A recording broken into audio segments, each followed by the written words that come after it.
Olá, sabe quando a gente olha para nossa lavoura e fica pensando, será que dá para tirar mais daqui? Muitas vezes, o segredo para uma colheita recorde não está no céu ou na semente, mas sim debaixo dos nossos pés. Hoje, a gente vai desvendar os segredos da fertilidade do solo. E essa é a grande pergunta, né? Será que todo o investimento, o trabalho duro, o suor está trazendo o retorno máximo que poderia? Muitas vezes, a resposta para aumentar essa produtividade está em entender, mas entender de verdade o que a nossa terra realmente precisa. E é exatamente isso que a gente vai fazer aqui, um guia prático para diagnosticar e nutrir o solo. Então fica com a gente até o final, porque cada detalhe pode fazer uma baita diferença na produtividade.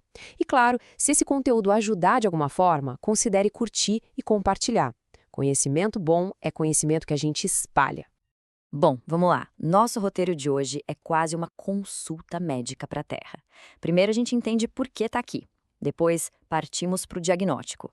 Aprendemos o jeito certo de coletar a amostra, interpretamos a receita e, no final, a gente comemora os resultados de um solo saudável e produtivo. Vamos começar pelo básico, o alicerce de tudo. Por que o solo é tão importante? Simples. Ele não é só o chão onde a gente planta. Ele é o principal ativo de produção. É o motor silencioso que move cada colheita. E olha, nada explica isso melhor do que essa citação do Manual do Encaper. O solo é um patrimônio que precisa ser preservado por gerações. Ou seja, não é um recurso que nunca acaba, né?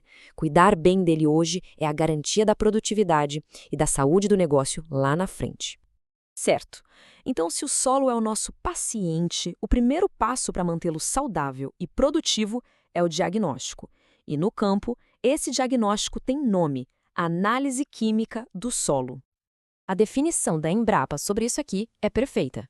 A análise de solo é o jeito mais barato e mais eficiente de trazer a ciência, a pesquisa de ponta direto para dentro da propriedade. É a ponte que liga a tecnologia ao resultado lá no campo. Simples assim. Agora, olha só que interessante o contraste que a gente vê aqui.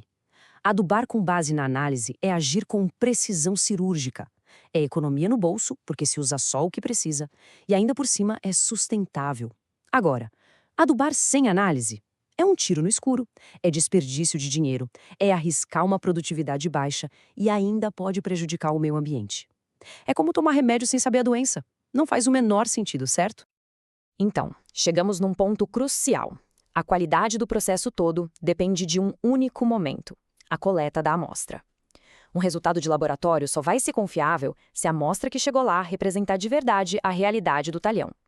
E o procedimento correto recomendado pela Embrapa é este aqui. Primeiro, a área é dividida em partes uniformes, as glebas. Depois, a gente caminha em zigue-zague por cada gleba e coleta umas 15 a 20 pequenas amostras, sempre na mesma profundidade. Aí vem o segredo: misturar tudo muito, mas muito bem num balde limpo para criar uma única amostra que representa a área toda. Daí, é só tirar os 500 gramas e identificar direitinho. Parece simples, mas é fundamental. Mas, atenção! Tão importante quanto saber o que fazer é saber o que não fazer.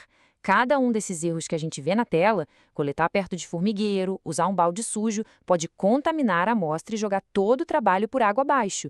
Uma pá enferrujada, por exemplo, pode levar a uma recomendação de adubo completamente errada. É, literalmente, rasgar dinheiro.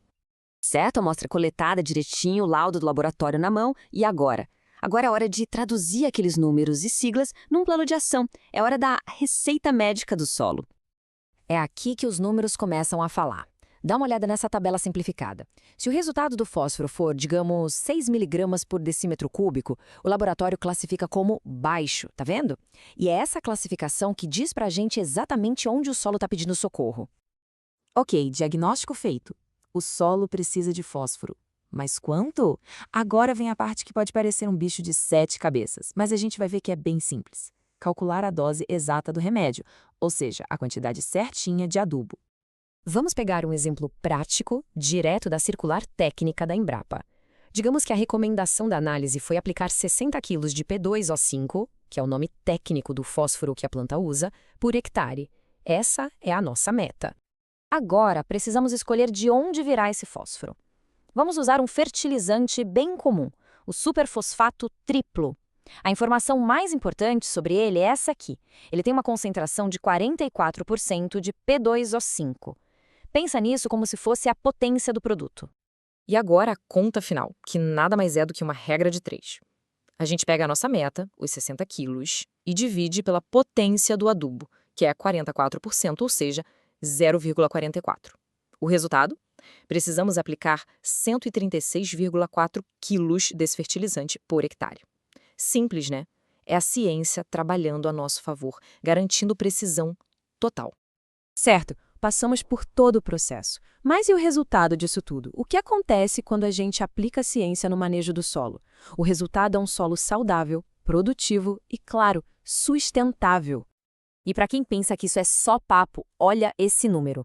A mesma circular da Embrapa que a gente está usando como fonte cita uma das maiores produtividades de algodão em sequeiro do mundo, alcançada aqui no Brasil, 3.200 quilos por hectare. E o mais incrível, isso foi em solos de cerrado, que são naturalmente pobres, mas que foram corrigidos e adubados do jeito certo. É a prova de que a tecnologia funciona e funciona muito bem. E os benefícios vão muito além da próxima colheita, como a gente pode ver.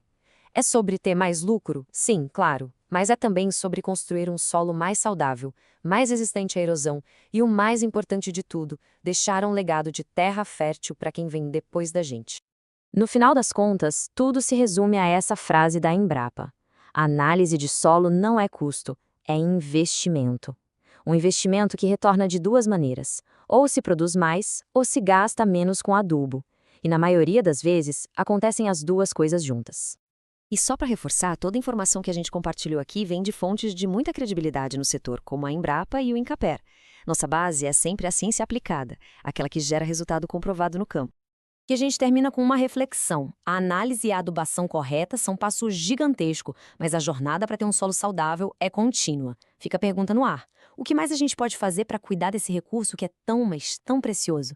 Fica aí a reflexão. Muito obrigada pela companhia e até a próxima.